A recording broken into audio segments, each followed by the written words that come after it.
Good evening, one and all present here. On behalf of ISQ Chennai chapter, I myself, Vishwadeepak, welcoming all of you in our very first program of this chapter. Friends, I was reading somewhere and study says that the failure rate of Japanese management practices or this kind of similar systems is between somewhere 60 to 67%. And this is leaving some companies to believe that such system doesn't deliver the result what they promises.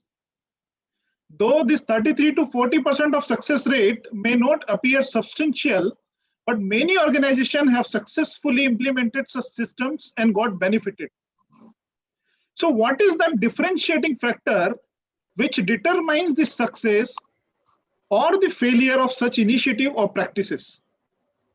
To understand about this more and the underlying concepts, principles, and cultural aspects to create the system, evolve them continuously and making successful, we have Mr. Prem Motwani today as an expert of today's talk. It is my privilege and honor to introduce Mr. Motwani-san for today's program in this forum. Professor Motwani retired from Jawaharlal Nehru University in 2019 after 40 years of service in the Japanese Department, School of Language, Literature and Cultural Studies. He visited Japan nearly 80 times and had spent about 6 years in that country, including visiting professor at the Hiroshima University in 2011 and 12. Motwani-san was conferred the Order of the Rising Sun, Gold Ray with neck ribbons by the government of Japan in 2020, atom decoration in the recognition of his contribution to promote academic exchange and mutual understanding between Japan and India. He has authored many books, including 4 published in Japan, and the latest being Becoming World Class. Lesson from Made in Japan, published earlier in this year.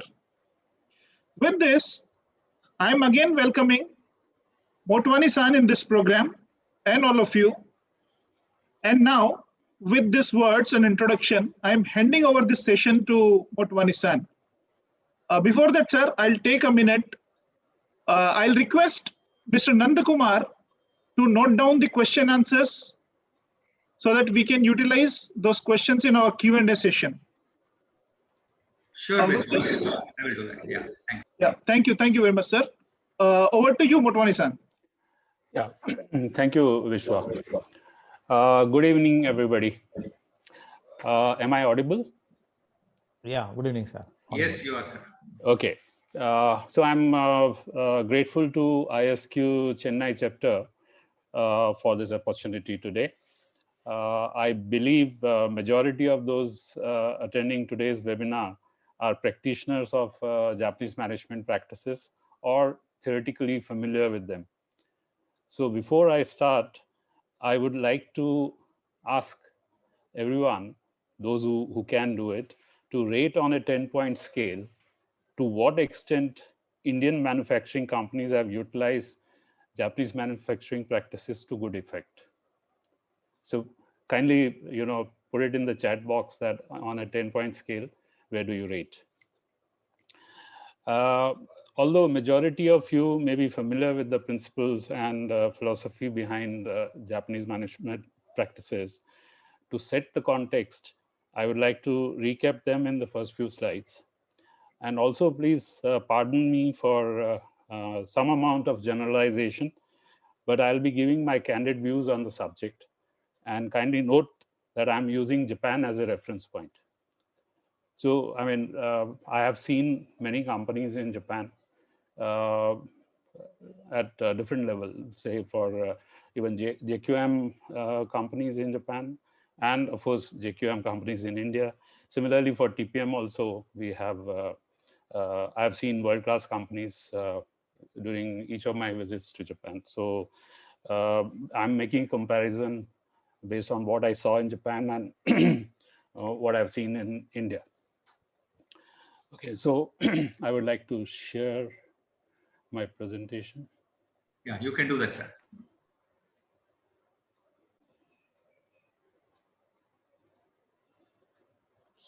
Sorry, just a minute.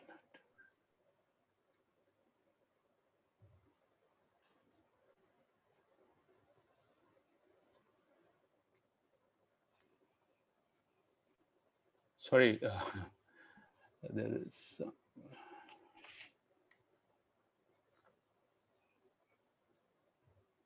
You can see the controls option Yeah. in that share screen option. Sure.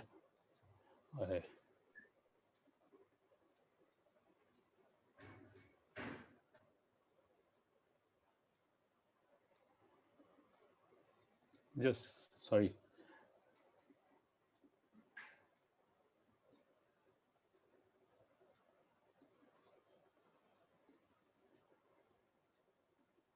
Are you able to see it now? Yes, sir. You can. Yeah, perfect. Okay. Now I've tried to capture what are the TQM principles and philosophy in just one slide. So I want you to notice here. I mean, those who are familiar with these principles and philosophy, they would know that is that TQM stands for total employee involvement and development, and then you have systematic approach to management, continuous improvement, and at the center is the customer focus. Okay, so please bear this in mind, these four principles. Now, talking of TPM principles and philosophy, you have the building a profitable corporate structure. Although it starts from the shop floor, unlike TQM, so gradually, you take it beyond the plant manufacturing facility to all the functions of the company when you go up to the world class. And of course, the like zero accidents, zero defects, zero breakdowns, and maximize your OEE, that is overall equipment efficiency, and improve the equipment. Then philosophy of prevention. So gradually you have to move from a reactive to proactive approach. And then total employee involvement is same, or to nurture people is same to what it is in TQM. Cross-functional management, after the special award, this becomes the main activity, the collaboration between pillars of TPM. So this also is very similar to what we have in TQM and the Gemba principle. So it's hands-on approach, no armchair management. So we find that both these methodologies are quite identical in nature. One starts from top bottom more. Of course, you have QC circles, and then the other one is it starts from bottom shop floor, and then goes to cover all the activities of a company.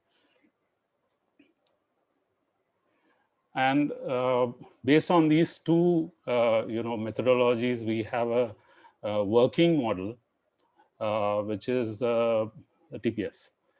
You perhaps know that Toyota developed this TPS system, and TQM and TPM both were used to develop this system. So here also you have similar kind of principles and philosophy. That's the customer first, and people are the most valuable resource, continuous improvement, and Gemba focus. So I think all three methodologies, or two, and the working model of TPS, they are quite similar or identical in nature, and very simple approach. I mean, it is so matter of fact that nobody could deny that any manufacturing company to succeed really needs these principles. And talking about the story of Made in Japan. Now, these two methodologies are behind Japan's economic success. Of course, there are other factors also, which I'll be talking a little later. I mean, Japan, became became number 2 economy, overtaking Germany in 1968. And it was just over 2 decades after the war. And you have the global brands, world-class companies, and Japan's identity as a manufacturing nation even today. Michael Porter. I think even in India we have Porter Prize. So Japan also, first he wrote in 1999 that Japan's stunning success is highly visible in highly visible fields such as automobiles and electronics, has long masked a deeply inefficient and uncompetitive society. That is a domestic economy. So what I'm trying to say here is that Japan's export-oriented manufacturing industries, they account for about 20% of the GDP, and they have sustained the inefficient domestic industry.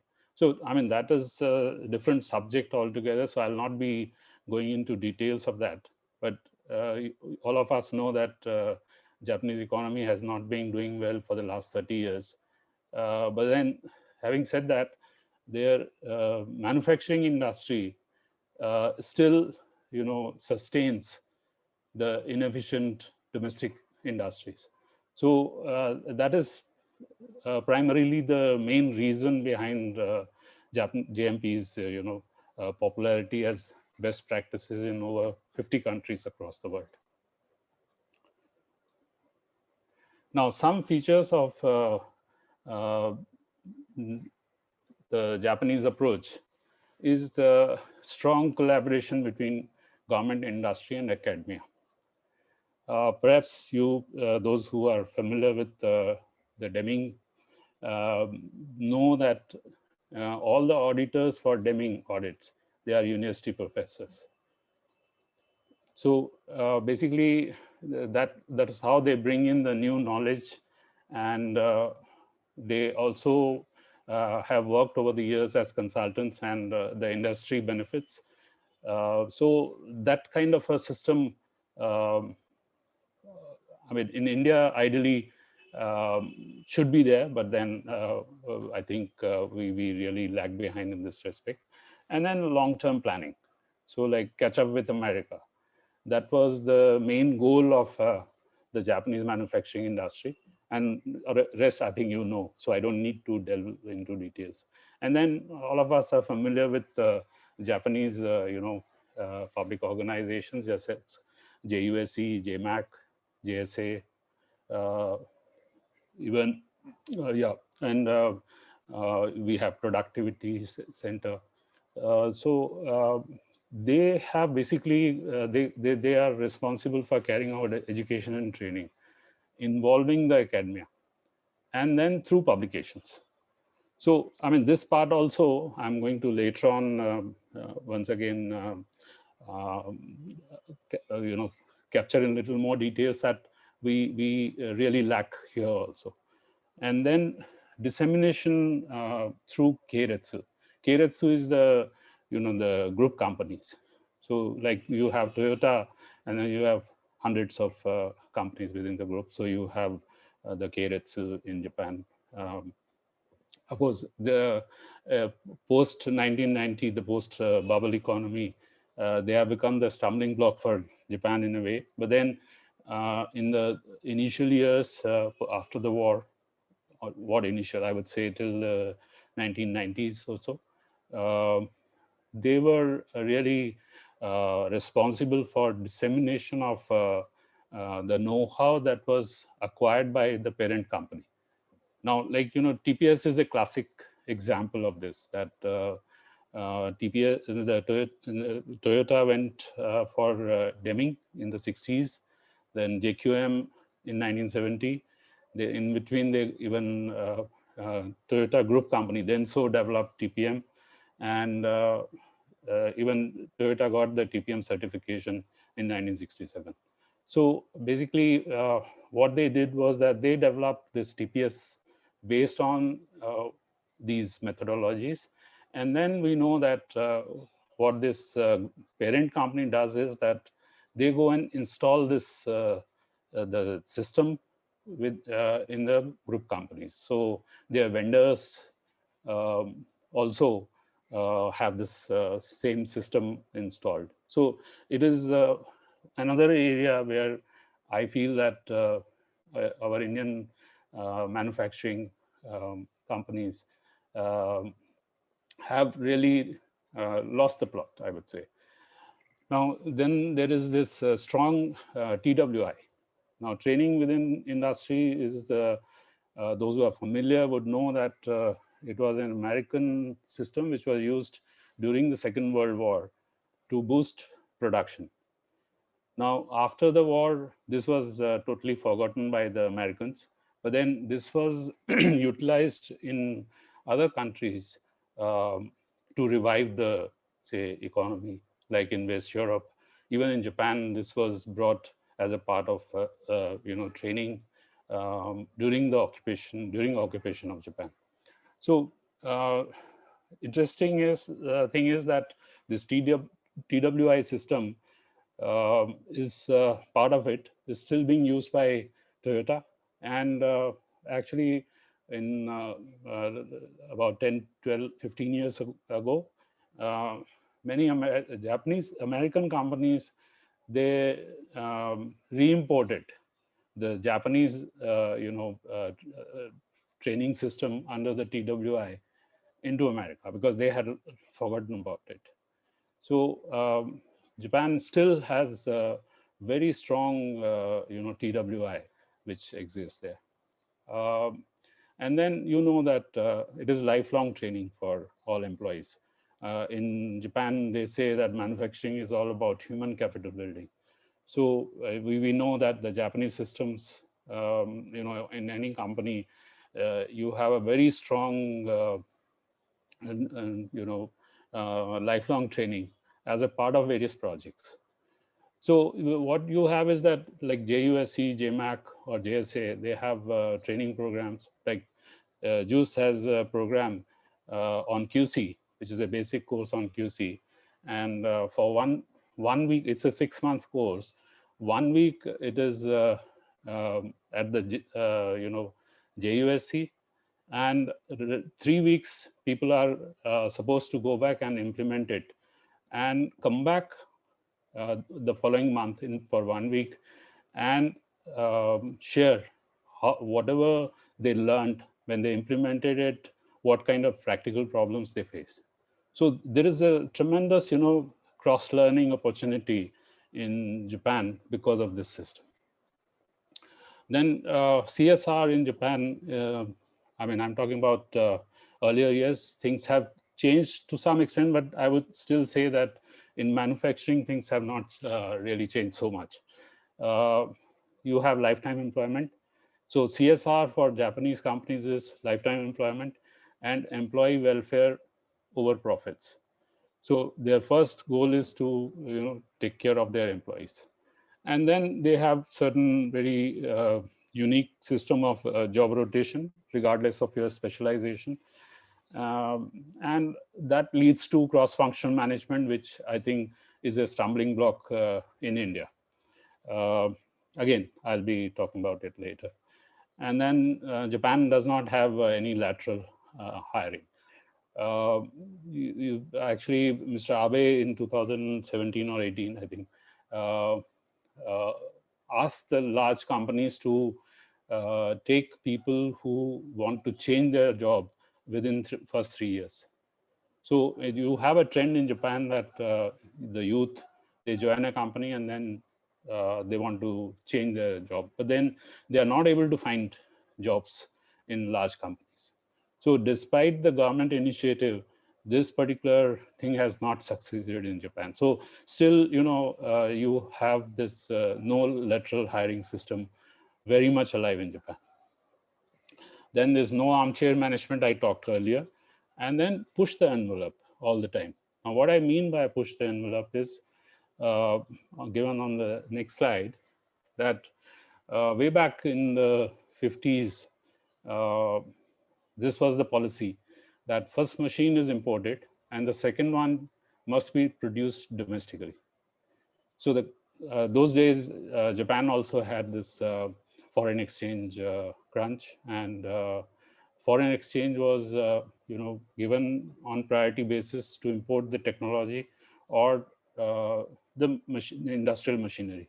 But the companies were asked to develop the second one, and they would never get permission to import again similar kind of machinery. So we know where Japan's industrial machinery industry stands. It is one of the best in the world, and it's like all manufacturing companies, they 50% of their machinery they develop in-house, and rest 50% they develop in collaboration with machine makers. So this is another area where I think our manufacturing industry lags far behind. And then these concepts, I will just quickly run through a few of them, is that like you keep pushing the envelope. Now, basically, in India, we do not really have this kind of ecosystem in the company where, a proper long-range planning is done to really, develop this. So like, you in TPM, you have model machine, then you don't stop with model machine. You go to model line, you go to model shop, and then model factory. So then QC, then QA, then TQC, and integrated QCD, that is QCD is a joint responsibility of everyone. Then, next process is customer. Everybody knows about it. But what it actually means is that OTIF, on time in full, that means the volumes and time, very critical that at every stage or every shop, 100%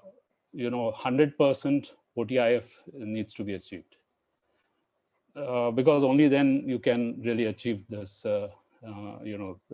single piece flow. Then improve flow within a process, between processes, in the shop, between shops, to the customer, and integrated flow, supplier to customer. So I'm not going into all the details, but then, basically, you know that Japanese yen, the exchange rate way back in early 1970s was 360 to $1, which appreciated in just 15 years to about 80 yen to $1. So all these export-oriented companies face this crisis, which I think the Indian manufacturing industry today is facing, competing with China. So we have this, that we are unable to compete with China and end up importing a whole lot from that country. So in Japan, all companies basically had this goal that they should be viable at below 100 yen. Or we have, of course, many companies. I've just given one example here that Fujitsu Fanuc, they publicly announced in 1980s that they can break even with as little as 20% capacity utilization and compete successfully with the dollar as strong as yen 70 to $1. So this is like pushing the envelope all the time, and I think that way the Japanese companies really excel. And even today, although the yen exchange rate is about 110 or so, they are able to really be viable. And we know that Japan's this trade surplus, despite 30 years of say lost 30 years as it is called in Japan,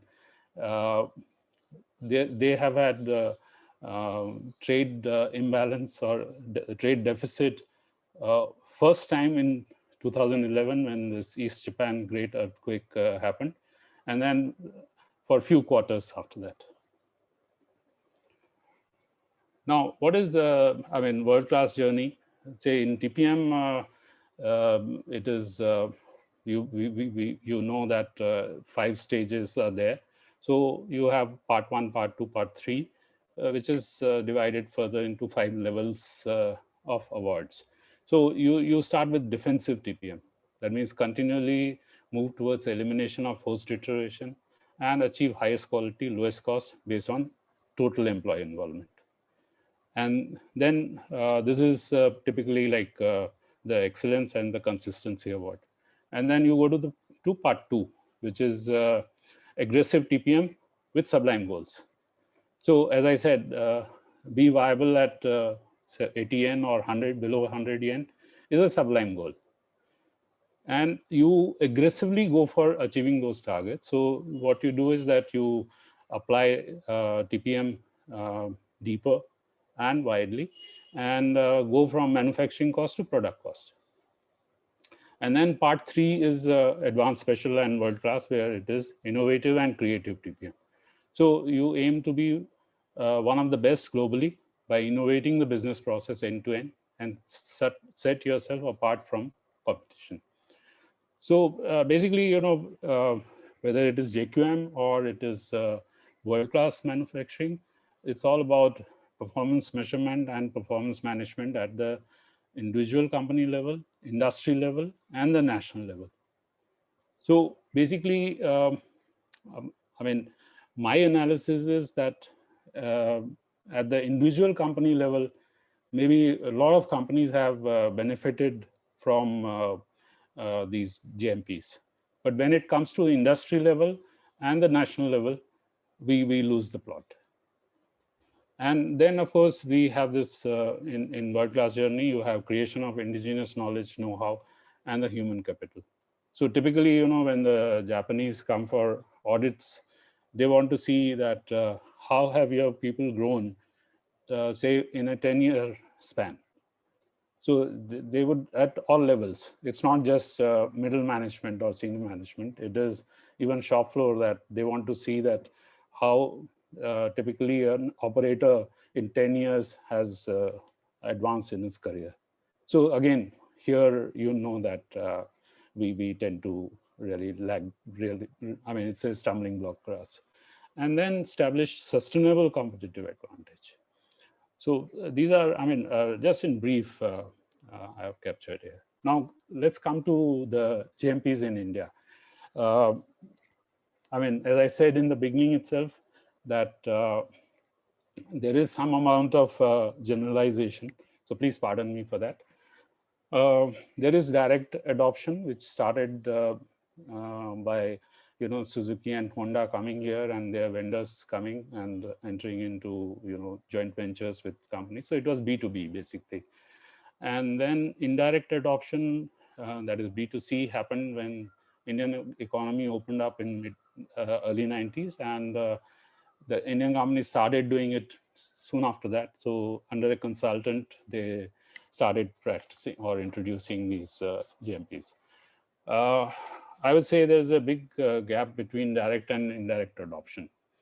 The reason being that the former, that is the Japanese companies, practice them not as TQM and TPM, but over the years, what they have done is they have developed their indigenous production management system.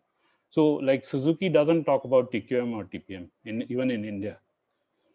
Maybe they ask their vendors to practice it. They do some cluster approach, learning of those TPM concepts under some consultant. But basically, whether it is Honda or Suzuki, they don't talk about TQM or TPM. They talk about their indigenous production management system. And then the latter, that is the Indian companies, use it as a tool for certification. And then low-hanging fruits with a few exceptions. Of course, some companies, the OEMs have done really well. I know all those companies.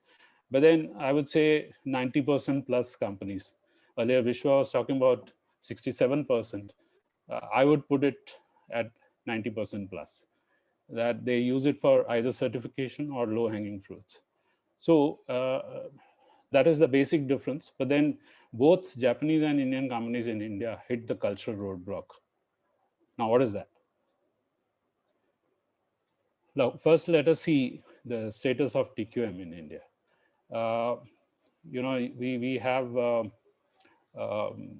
there is a typo here. It should be 36 Indian companies. Like in Japan, there till date, there have been 199 Deming Prize and 20 JQM. So the ratio is very less, 1 in 10, right? And overseas, we have 59 companies total, out of which 11 have won the JQM. And in India, out of those 59, we have 36 companies and 8 have got JQM. So if we see the situation in Japan, I think perhaps India is slightly better. But then, as I said, is it only for certification or low-hanging fruits? That is, I think, for all of you who are practitioners to introspect and or have a hard look in the mirror that where we are, I mean, how we are using it. So as I said, they basically install their indigenous production system and install the same system at their group companies, their vendors. So that's the approach which I explained earlier. On the contrary, in Indian companies, because of very high attrition of middle and senior executives, they are unable to sustain the system. In one of the companies which applied for JQM, the auditors felt that people did not have a good understanding of the Deming concepts. So they called for data on people who had experienced Deming and are still with the company. Only 10% of the people were with the company. So that is another major stumbling block, and Japan has almost no attrition, as I explained earlier. Now, talking about TPM, we have 447 plants, 285 companies certified for TPM till 2020 January, when the awards are announced. So starting 1995, so almost 25, 26 years. So you have part 1, that is level 1, 292 plants, level 2, 126. The special award, that is level 3, is only 26, and part 3 is only 3, out of which one is a MNC, and level 5 is 0. Now, 25 years is a very long period to not have produced even one world-class company here. So, and then on the contrary, 1 in 4 companies, like in case of Deming also, TQM, 1 in 4 companies challenging TPM awards globally is an Indian company, and hundreds are in the pipeline. And so based on this, if we see that for part 1, you take 4 years for the Excellence Award, another 2 years for consistency. So I would say majority of the companies do TPM till then. And after that, they don't really get the expected benefits, so they move away from it. So based on this, my analysis is that companies practice TPM for 5-6 years. And but then you must not forget that first 4 years go into just installing the system, making people understand the concepts and the philosophy. So that means that they are not able to really go beyond that initial phase, and they lose the plot somewhere. Now, what is the audit criteria for high-level awards? I mean, there are many details, but then I've just captured a few points here, important ones. That applicant has established own framework suitable for its business and scale, adapted and transformed QA systems to meet new challenges, and develop its own TQM practices. Kindly note, develop its own TQM practices. So perhaps Majority of companies are not going for this because they are not able to develop their own TQM practices. Then TQM, TPM being suitably utilized and implemented for the realization of business objectives and strategies by developing system processes and HR through indigenous approaches. And the most important thing is the overall evaluation is done from 4 perspectives: effectiveness, consistency, continuity, and thoroughness. I think we lose out here because of the reasons I'll be talking about, that we are not able to really sustain these systems. Now, gaps in the Indian approach or the cultural roadblocks. As I said, certification brings you only to the starting point. Your competition can also go for Deming certification or TPM certification. So it only brings you to the starting point. And after certification, the system fizzles out because of the missing ecosystem in the company. Now, we know that in Indian manufacturing now, including one of the industries which has benefited most, or which has implemented TQM or TPM the most, we have maximum number of contractual labor.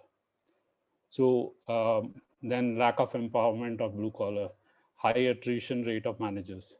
I mean, I've just cited 3 major reasons which those principles which I talked about in the opening slides, total employee involvement, it's not possible, or Gemba approach. It's not possible if you have contractual labor. Then we have this excess dependence on consultants. Basically, in Japan, it's more of self-effort, and you use consultants only for bringing in the new know-how or knowledge.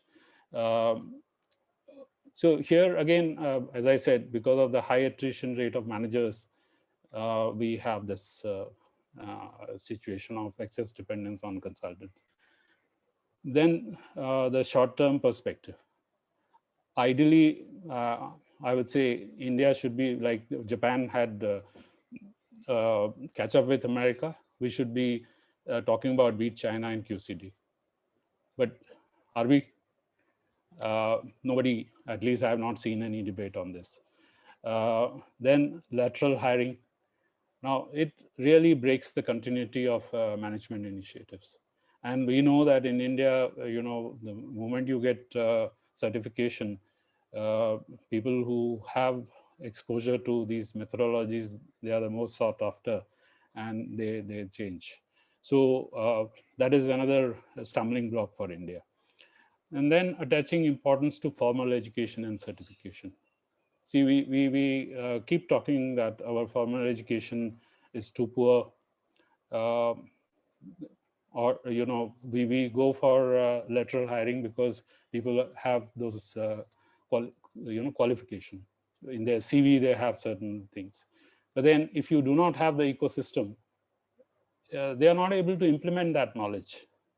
So I'll be again talking about this point later. Then refusal to acknowledge the problems, or reluctance to take problems head on. Now this is, I would say, at all levels. So, and then the unsystematic, that spiral approach, which was, I showed you earlier, the push the envelope approach. Now, if we really look at Make in India at the national level, share of manufacturing in GDP has not moved beyond 15% in last 30 years. Employment in manufacturing dropped by almost half. Of course, COVID situation is very peculiar situation, and but then still, between 2014 and 18 also, there were 1.1 million jobs lost in the MSMEs because of cheaper imports from China or other countries. So then merchandise imports. It's interesting to note that biggest importers are not consumers but factories. So the raw materials, intermediates, or capital goods are imported. Then India's current account deficit. It was 176.4 billion in 2019. So I intentionally excluded the COVID period, but it is average 2.2% of GDP in last 10 years. But what happens is that for one quarter, we had this trade surplus because we consumed less. I mean, Indian economy was going through a recession. I'm talking about last couple of years. And it made headlines that India is the fastest growing economy in the world, overtaking China. But then these problems, so this is what I was saying, not acknowledging the problem. And mind you, the Japanese companies who are operating in India export only 18% of products they make here. And it is lowest in Asia, ASEAN 50%, China 33%. So are they not able to export Indian products overseas, or they want to service the domestic industry? I think it's both, and more of not able to really export to other countries. Then we know about RCEP for almost 6-7 years of negotiations, and ultimately we did not join RCEP due to lack of competitiveness of Indian goods. And instead, we chose to increase the import tariffs. Now, so that way, again, as I said, acknowledging the problem or not taking the problem head on is evident from this. And basically, no strategic policy for MSMEs. You see, we know even in automobiles, vendors are the stumbling block. But then we need to really do a lot of hand-holding. Of course, some big OEMs have good systems in place to really help their vendors. But then I've seen, it's still, I would say that 90% of the companies have this just box ticking approach to this. I mean, the cheaper products, if they are available from elsewhere, they would import from China. I'm talking about the automobile industry. So, I mean, we need to really develop and the entire ecosystem of industries to achieve economies of scale. And giving subsidies to some companies will not help. And then the value chains. I mean, ultimately you have to look at the entire value chain, which in most industries is quite inefficient in India. So, I mean, then coming to this, again, as I said, I keep repeating that there is some amount of generalization that if we see at the corporate level, there are no world-class companies through organic growth in India yet in the manufacturing sector, because we have no global brands. Of course, in components, yes, some companies are doing well, but then global brands we are yet to produce. I talked about this Japanese companies exporting only 15%. The two classic examples of this are Maruti could export Baleno to Japan only in 2017. What, 34 years after they started operating in India. And Panasonic, they export rice cooker and mixer grinder. They could export to Japan 10 years later than they began exporting to other countries. So like the Japan quality is still evasive for most Indian manufacturers, which is evident even from our trade figures with Japan.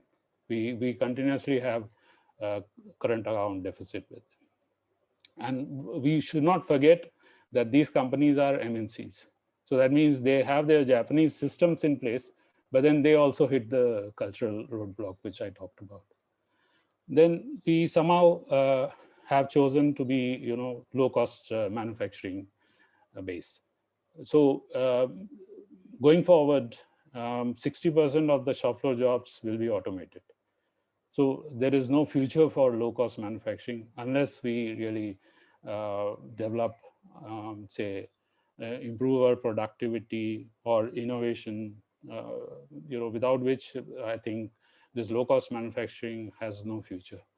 Then no sustainable competitive advantage. Can we say that one company is good in all QCD or technology, flexibility, new product development without any trade-off between them? Now, these underlying philosophies, which I talked about earlier, they are highly compromised in India. So I said, I'm using a little stiff word here that it's the box ticking approach, like total employee involvement. We have HR versus IR in all manufacturing companies. So we cannot really say that the QC circle, like many of you would know that QC circle in Japan started as a study circle. That means that JUSC just published the materials which were used as textbook, and under the line manager or supervisor, the entire operators group, which was called the QC circle, they used to study those materials. And that's how over the years their level was upgraded. Then, like we have built-in quality, the JKK, which is the Japanese word, the acronym for the Japanese word, which is self-certified process. We are familiar. Cannot receive, cannot make, cannot pass. And Toyota has been practicing it since 1962, and they are still doing it. So almost 50 years they have been doing. But I have seen in many audits, companies claim we have BIQ in place. Then, I operate, I maintain, I manage. With contract labor, we cannot really claim that the operator can maintain the equipment or manage the circle. Many companies claim. Then cross-functional management, as I said, our stumbling block is the lack of collaborative approach. So we have very weak team-based activities. And in turn, we because of the lack of training and all, we have human capital formation or building is another stumbling block. And then focus on the Gemba capability, which is highly lacking in India. And even in, say, Kaizen, typically we have the reactive approach to Kaizen. So this prevention approach or preventive approach, largely missing. I mean, that's my experience. So based on my experience, I'm saying that. And then missing data culture. That means you need to look at both lead and lag indicators. If you just for 1 quarter you have trade surplus and we are celebrating it, but then for donkey years we have current account deficit and we ignore it. So same way at in many companies we have this issue. So I mean, it is the time to act. You see, we know that during this COVID, maximum job losses in manufacturing have happened. See, if 800 million population needs free ration, which is 60% of our population, and if you look at the working population, it goes much, much higher. Then 30 years of, as I said, current account deficit, despite opening up of economy or FTAs. Then share of manufacturing in GDP unchanged at 15-16%. So that is, these are strong enough reasons to serve as a wake-up call to the government, to industry associations and corporates. You see, we know America woke up around 1980 and adapted some of the best practices from GMPs to meet the Japanese challenge. And because they have a focus on technology, so they were able to turn it around. So, but then having said that, if you really see that post 1980 for almost 15 years, they spent on, adapting Japanese the know-how or the best practices. And their, automotive sector even today really has changed completely, and they have adapted the GMPs. So why not in India? Now, talking about, say, we are talking about Make in India or Atmanirbhar Bharat. Now, the goal, as I said, should be to better Chinese QCD and use TQM, TPM to realize them as a great deal of goodwill and expertise already exists in India. So many of you who are attending today, they are experts on this, but the problem is that we do not have a, approach to measure, the effect of this TQM, TPM, as in case of Japan, they did while developing made in Japan at the national level or at the industry level. So we need to really identify manufacturing value chains with the best global prospects. I think in the course of this Make in India, it has not been done. Then scale up in sunrise sectors, transform underweight sectors, and seed emerging value chains. Again, here, mostly, as I said, companies are practicing TQM, TPM, but at the national level, unless there is an initiative, this will be mighty difficult. And we need to define the national competitive advantage that India wishes to secure, keeping competitors in mind with strict timelines. Now, this, I have highlighted strict timelines because we tend to, again, ignore this. So what happens is we change the goal when we see that it has not been achieved. And as I've been saying, that concerted effort by government, industry, and academia needs to be really developed. And we need to have strong policy and OEM support for MSMEs for productivity, innovation, QCD.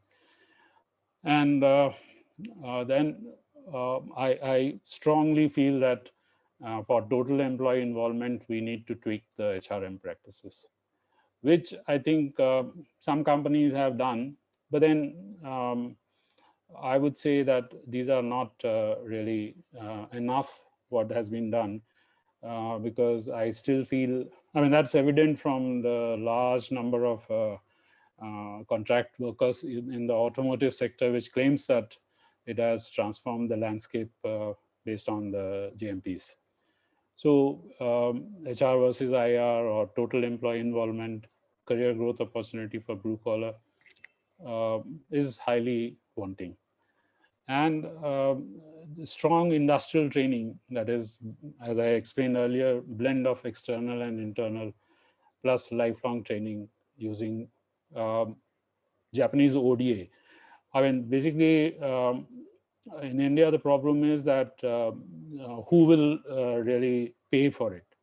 So if really, Japanese offer ODA to India, and India has been the largest recipient of Japanese ODA for last almost 15 years. So part of it can be utilized for, training on TQM, TPM by the Japanese experts, which I think will lead to some kind of these, overcoming those roadblocks, which I explained earlier. So to resurrect Indian manufacturing, I think we need to have a national level debate, and Made in Japan is a good reference point for this. And we know about it. You see, a lot of expertise is there. So way forward for corporates could be first, I mean, we cannot wait for government to really change its approach. So what we can do is like, as I explained, JUSC or JMAC, what they are doing is that along those lines, we can really start HR training for companies based on collaboration between industry and industry associations. And in Japan, basically all these JUSC programs, they are self-sustained. They don't get any grant or support from the government. So they are self-sustaining. And I did my, survey on this, and say before 1990s, almost 20,000 people were trained every year by JUSC alone. And even now they have about 11,000 to 12,000 people being trained every year. Then I mean, the industry can approach the government to allow use of CSR for skill development by the industry. Now we talk about skill gap in India. So because we depend on formal education, so we expect that ITIs will produce, or impart those skills, and then we get those people. But then if that is not happening, at least the industry can, develop the skill by using CSR, which right now being used for other corporate social responsibility activities. And then, I'm not saying that, to really adapt the Japanese practices. I mean, it's for us to think what can work in India, but we need to really revisit our HR practices. So I personally feel that contract labor is something, is a serious enough issue, which I explained. If 800 million people need, free ration, it's a real, say matter of shame for as an Indian, I would say.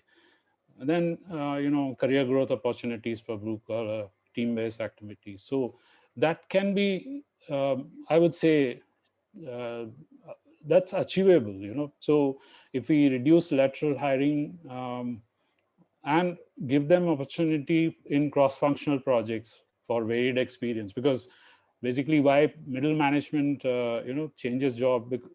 So those people who are able to really advance in their career or do get job satisfaction in their current company, they're fine, but then the rest look for opportunities elsewhere. So if the the cross-functional projects are really utilized properly, we can really stem this attrition of the middle management, and by say looking at something minimal lateral hiring, and then target efficiency improvement of the entire value chain. We are really, I would say, lacking on this, because as I said, the vendors or the MSMEs are the stumbling block for most of us.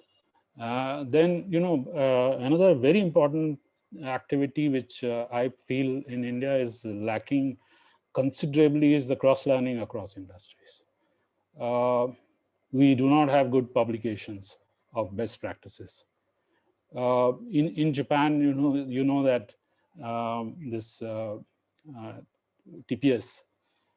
Now that was developed as a working model, adopted by many other industries, which had nothing to do with the automobile, but the concepts were taken, and so whole lot of other industries adopted those concepts and have done it very successfully. So we need to really work on developing some indigenous working model or working Indian model like TPS in different industries. And that can happen only if we come together, we have publication of best practices and cross-learning across industries.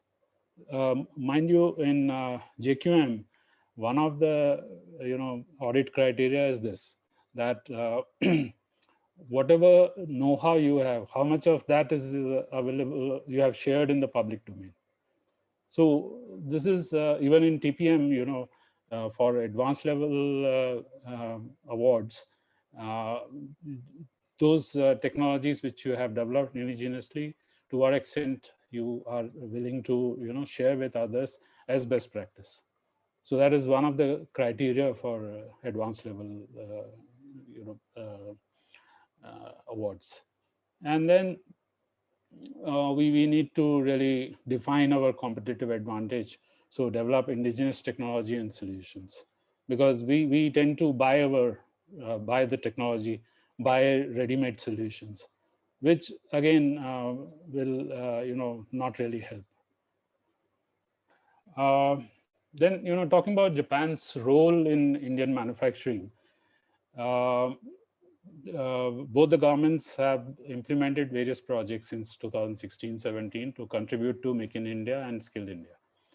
So you must have heard about JINS, Japan India Institutes for Manufacturing. 13 numbers are already operational. So this is basically at the operator level, fostering quality among shop floor workers by teaching Japanese style discipline and manufacturing skills to Indian youth. Now, this is supposed to be a model for, IITs, it is ITIs, or TWI, as I said, training within industry. So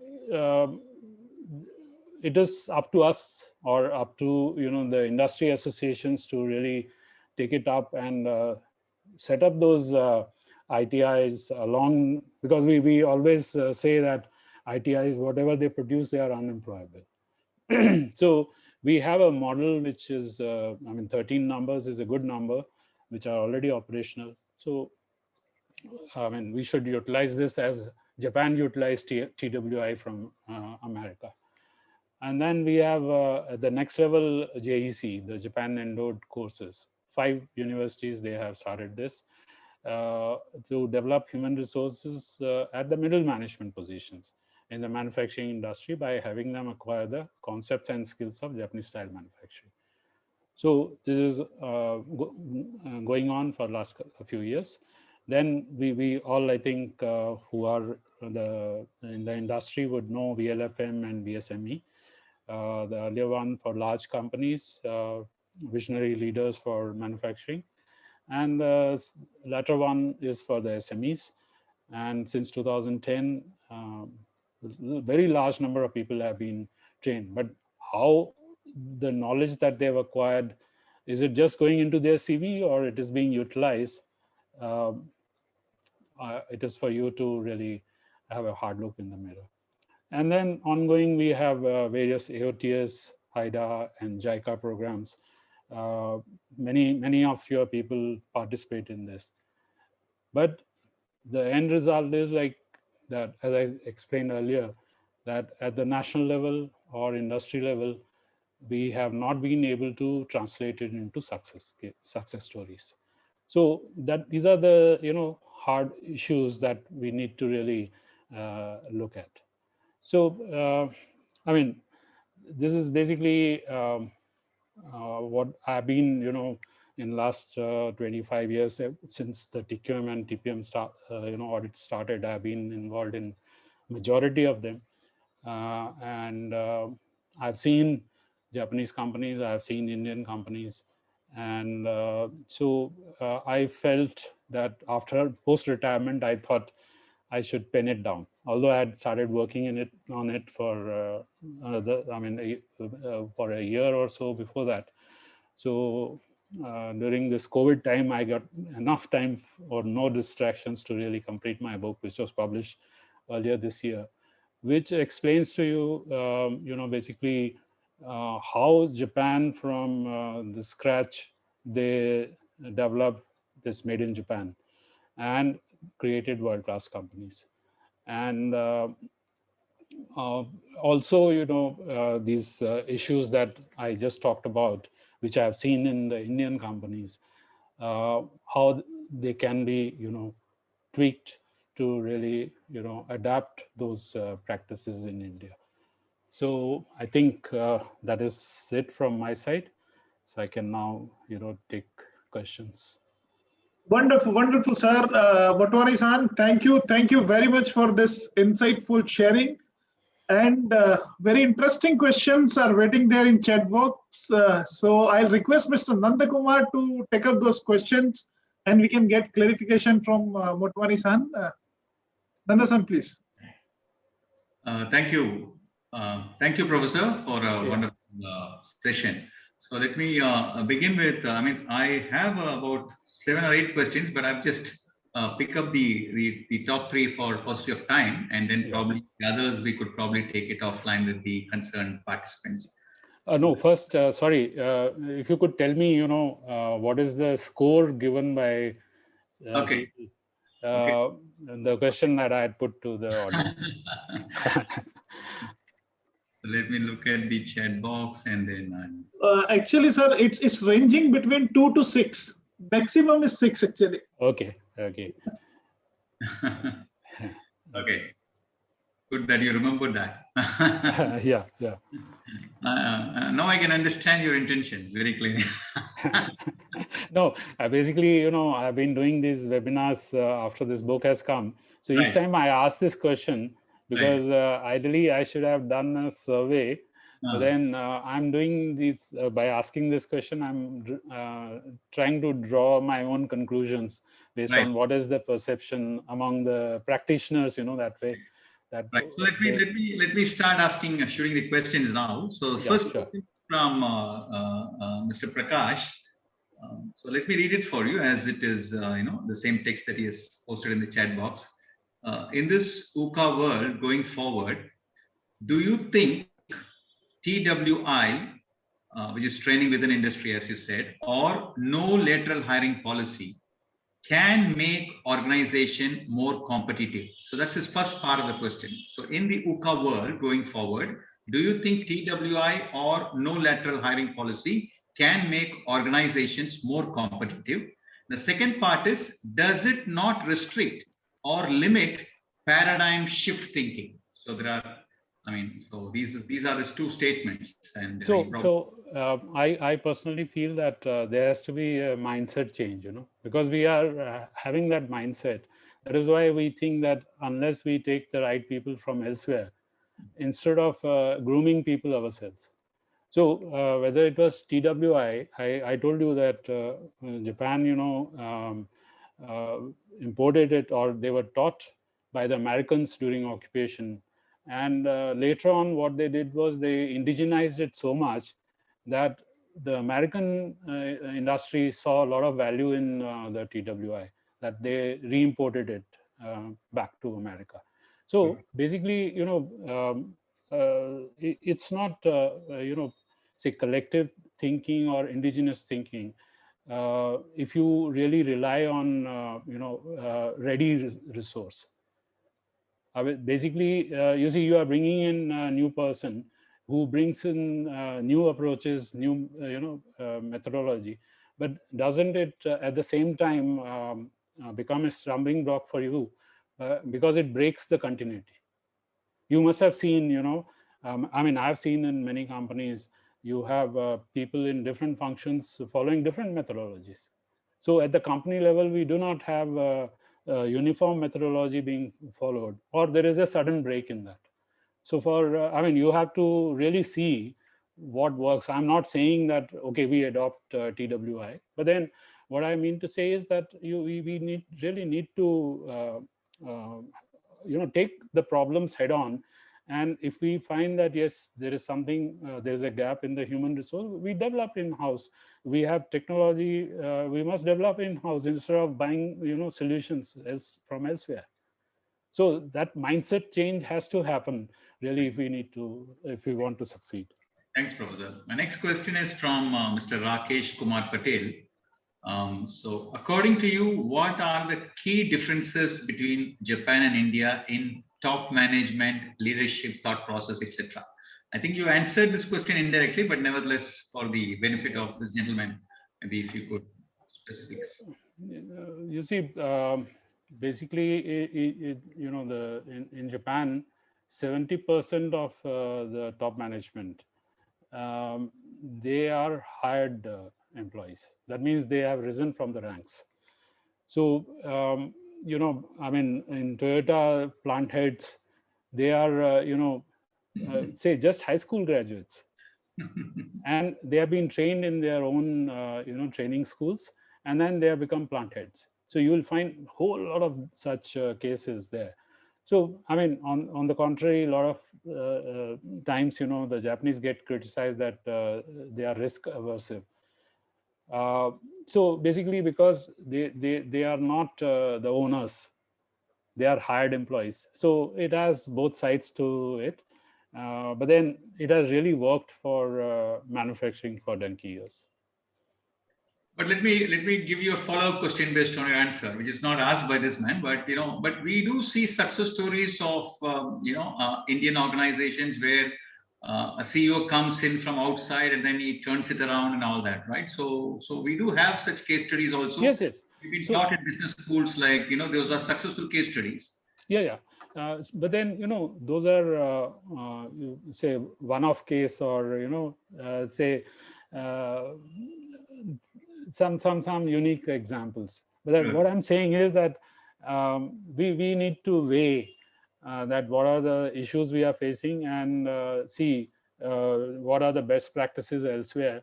And since Japan, this TQM TPM has been here and enjoys a lot of goodwill for so almost 40 years now. So Right. I think good to have a look at it. I mean, that is why I have tried to bring it in my book, Right. and see what can work in India. So I'm not saying that we must follow Japanese systems blindly. Right. And then, probably, I'm just going to choose some questions now, because there's one other question which probably is interesting and thought-provoking. So let me put it again. Again, another question from Mr. Prakash again. So looking at our social and economical issues and diversity, are we more capable or competitive for mass production or mass customization? What are your views? I mean, he's asking the same question again in a different way. Can we excel more in variety than in volume? That's what is his indirect question. No, so to produce variety, I think you have to be much more versatile. So as of now, as I explained in my presentation also, mighty difficult. Now, even for volumes, again, you see, we have to look at the entire value chain. Now you tell me how many industries we can really say that end to end they are efficient. Even say pharma, we are so much dependent on China for API. 70% comes from there. So we are not, as a value chain, we are not efficient. So basically all stakeholders need to really come together and do collective thinking, without which I think and going forward, as I said, mass production is going to undergo a sea change when we have connected factories and IoT and all. So one Harvard study says that 67% of shop floor jobs will be automated in next 3-4 years, and it's already happening. Onshoring, even in US, they say that the Chinese products, if they do onshoring, the cost difference is really minimal. So I mean, going forward, we know that the existing supply chains are going to really undergo great transformation. So basically, Japan is also leading it because that's their strength also, in a way. Yeah, thank you. I think there are many more questions, but what I will do is I'll take this. I'll send this across to you by email, and we will organize a way by which we can reach out, because due to paucity of time, so yes, a lot more coming in. So I over to you, Vishwa, for the rest of the day, and I will share this questions to Professor Motwani and get it organized. Sure, sir. Sure. See, satisfying everyone is not a easy task. But still you could manage to take the important question which makes meaning to everyone. Thank you very much for the same. Now with this, I'll request Mr. Rajkumar, President ISQ Chennai chapter, for his felicitation to Motwani-san. Doctor, please. Thank you, sir. Good evening to one and all. It gives me great pleasure for us, particularly the ISQ Chennai chapter, which was inaugurated this month only on 1st of July, to have the first meeting, particularly on JMPS, none other than Professor Prem Motwani san.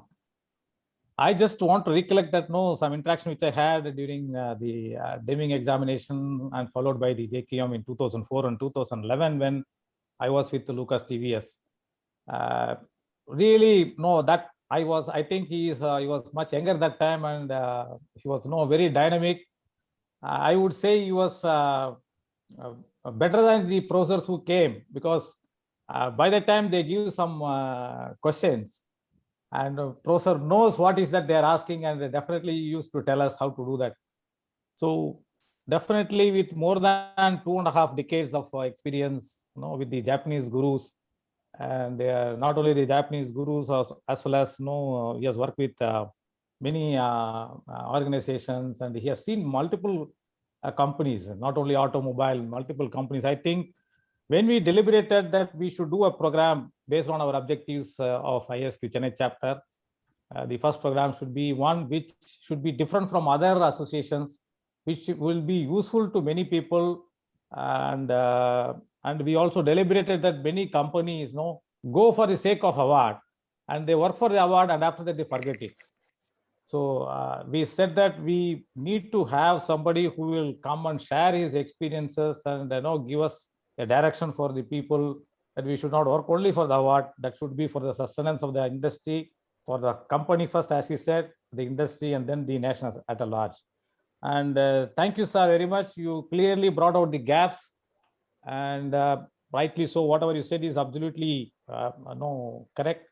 And it is not only the organizations, it is the government, industry, and academia. You said rightly that, and I think we should take our part and do our part, so that the other part can be taken by the respective people, and that's how we can make our nation a large, competitive one in the world. So thank you so much, sir, for taking your time and sharing your experiences. It will be, I hope every one of us would have got benefited by all your words. I think we will take a lot of takeaways are there. I think each one of us will take it up and apply in our own area to make this nation a proud nation. Thank you, sir. Thank you so much. Yeah, thank you. Thank you very much, sir. And now I'll request Mr. Babu Shivlingam, one of the executive committee member of ISQ Chennai chapter, to deliver the word of thanks. Thanks, Vishwadeepak. I would like to thank Professor Prem Motwani san for the valuable, wonderful session for the last 1 hour. Very insightful, gaps in the industry. Surprising to see there is no level 5 TPM company in India. And we also given this the time to act, and the way forward also you have proposed. And sir, while it is a manufacturing industry, instituted a lot of practices from the Japanese country. But what we also do in the ITS industry, we leveraged all the quality concepts, right, from the copying from the manufacturing, and we implemented very well. And I would say, the large IT companies are riding on the agile as their, success mantra for their growth in the application development. They usually use that Kaizen as a backbone of agile. So I'm saying we are, while manufacturing is still not up to the mark, as you mentioned, with a lot of gap, but IT industry catching up the way manufacturing is doing. Thank you very much, sir. I would like to thank our dear President, Dr. Rajkumar sir, for valuable guidance and the feedback all the time. Thank you very much, sir. And I also want to extend sincere thanks to Mr. Our friend, Vishwadeepak, for organizing this session in a quick time. And I want to extend the thank to all the EC members, right? Continuous collaboration is the only key for the success. And this first event is a very good success, right? And I also want to thank the audience, wonderful questions. Nanda could not handle the questions. He's going to park it offline, and he's going to get the answers for us. I also posted one question, Nanda. Please get the answer. Thank you very much. Thank you very much for the wonderful day, wonderful event. Thank you, one and all. Thank you, Professor. Okay. Thank you so much. Okay, thank you. Thank you, sir. Hard hitting. Thank you, Motwani san. Very profound, Motwani san. Very Yeah. profound. Thank you so much. Thank you so much. Thanks, Vishwa. Thank you, guys. With this, we are declaring the end of this program, conclusion of this program. Thank you very much. Have a fantastic evening. Bye-bye, and see you in our next program. Thank you very much. Thank Bye. you. Thank Thanks, you Vishwa. very much.